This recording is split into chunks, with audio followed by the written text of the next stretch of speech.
Off white colour, white না, ফুল white না, এটা একটু একটু প্যাস্টেল প্যাস্টেল, একটু লেমন, হ্যাঁ একটু লেমনিশ কালার আছে, মানে খুবই লাইট ওই কালারটা, দেখতে এইভাবে দেখতে মনে হয় অফ হোয়াইট কালার, বাট একটু লেমনিশ টাইপের কালার।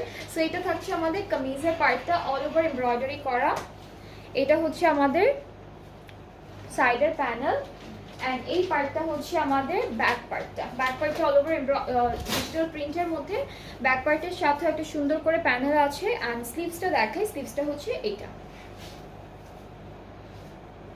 আর এই সুন্দর প্যানেলটা হচ্ছে আমাদের দামানে বসে যাবে। প্রত্যেকটা ড্রেসের সাথে একটা করে প্যানেল আছে, আর ফুল ড্রেসটা কিন্তু এমব্রয়ডারি ওয়ার্কের মধ্যে থাকবে। সো এইটা হচ্ছে সুন্দর একটা দুপাট্টা, যেটা সিল্ক ম্যাটেরিয়ালের মধ্যে আছে, অনেক সুন্দর করে প্রিন্ট করা থাকবে। ট্রাউজারটা হচ্ছে ক্যামব্রিক কটন, অ্যান্ড এইটার প্রাইসটাও থাকছে 3850। এই ড্রেসটার প্রাইসটাও হচ্ছে 3850 টাকা। আজকে যাদের যেটা